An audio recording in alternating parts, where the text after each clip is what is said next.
I'm going to talk to you about some things I've learned in my journey. Most from experience, some of them I heard in passing. Many of them I'm still practicing, but all of them I do believe are true.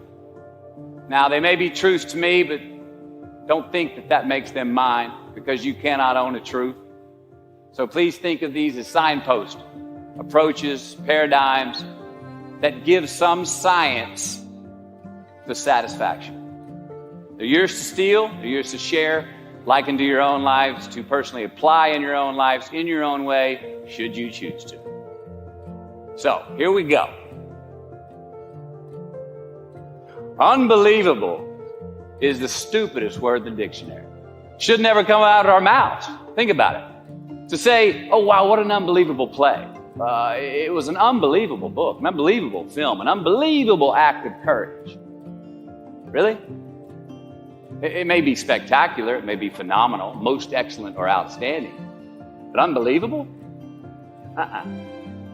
Give others and yourself more credit. It just happened. You witnessed it. You just did it. Believe it. Give your obstacles credit. You know, once you do find your frequency on something, go forward if you're a non-tyrant and don't ask permission. And that's the not giving a damn part. I've found that the world will actually acquiesce and go, yeah, I'll give you a green light on that. If you actually go forward and mean it, you're going to do it by hook or by crook and not ask permission. Life is not easy. It is not. Don't try to make it that way. Life's not fair. It never was. It isn't now, and it won't ever be. Do not fall into the trap, the entitlement trap, of feeling like you're a victim. You are not. Get over it and get on with it. And yes, most things are more rewarding when you break a sweat to get them. Sit here in that discomfort long enough to go, okay, until you come out the other side to go, all right, I'm good with me again. I don't want to leave a place I traveled to until I get to the point of going, I could live here. This could be my existence. And as soon as I get to that point, then I'm like, okay, you can go. Now I can go. It's the same thing in the personal journeys. Stick with it till you get through the discomfortable to uncomfortable times, until you go, you know what? I can spend time with myself. I could do this. I could do this forever. Well, then it's okay to go re-engage, pick up your phone, go see your friends, go have a drink, what have you. Go look for those things that are other relationships in life. But hopefully not until. There's great value in not doing that until you go, I'm good with me and me for right now. So to any of us, whatever those things are, whatever it is we look up to, whatever it is we look forward to, and whoever it is we're chasing, to that I say amen. To that I say, all right, all right, all right. And to that I say, just keep living, huh? Thank you.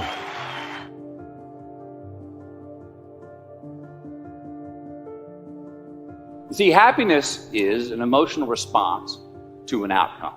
If I win, I will be happy. If I don't, I won't. It's an if-then, cause and effect, quid pro quo standard that we cannot sustain because we immediately raise it every time we attain it.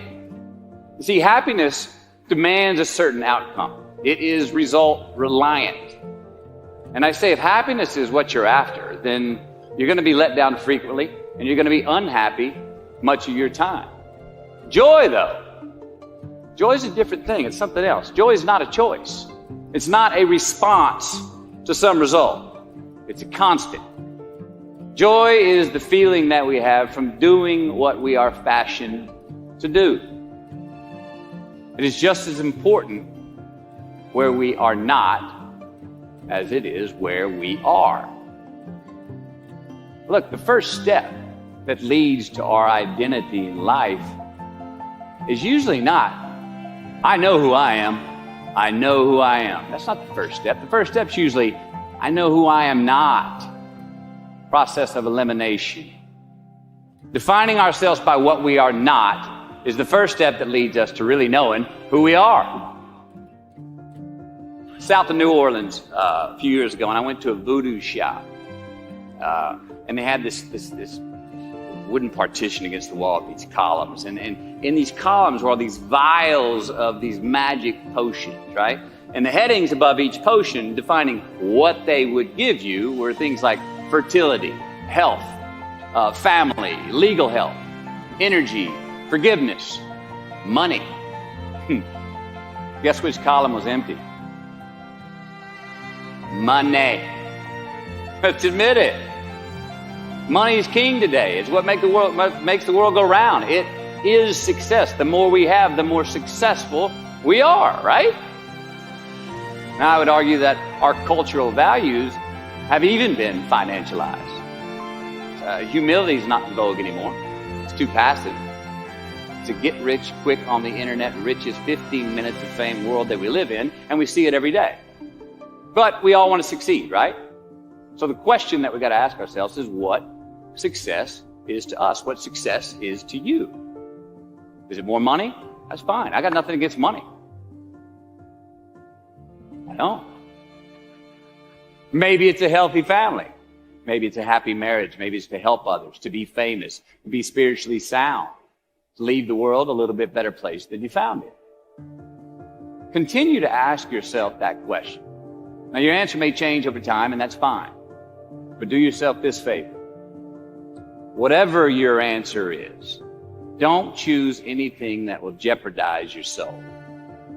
Prioritize who you are, who you want to be, and don't spend time with anything that antagonizes your character. Don't drink the Kool-Aid, man. It tastes sweet, but you will get cavities tomorrow. All right? Life is not a popularity contest. Be brave, take the hill, but first answer that question, what's my hill?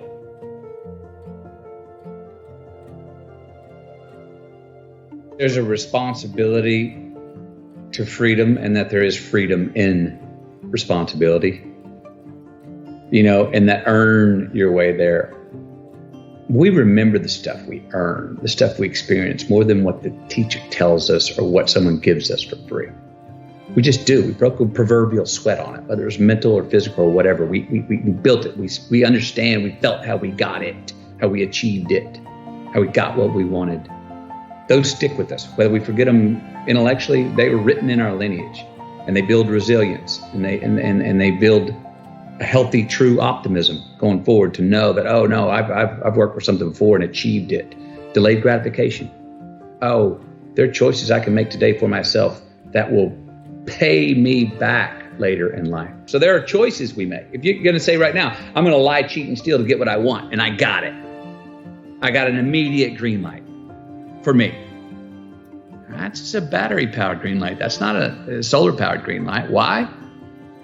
Because now, everywhere I go, I got to look over my shoulder to see if someone's there that I lied, cheated, and stole from. And when I'm doing that, I'm stealing whose time? My time. I'm not free. I don't have the freedom. I didn't create freedom in my future because I chose to make an irresponsible act that I left crumbs. I've now got reasons to look over my shoulder. And the more things we do to create in our future that we got to look over our shoulder, the more of our most precious thing we have in our lives, time, that we're stealing from ourselves. So it's not puritanical. It's just like, it's actually self-serving. It's a very selfish choice. And I'm a fan of the word selfish. I've helped redefine it.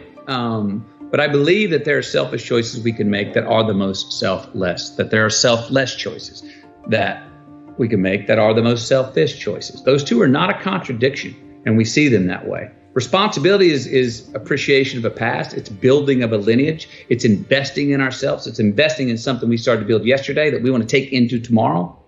There's a response that gives us freedom. So be brave, have courage, and when you do, you get stronger, you get more aware, you get more respectful of yourself and that which you fear.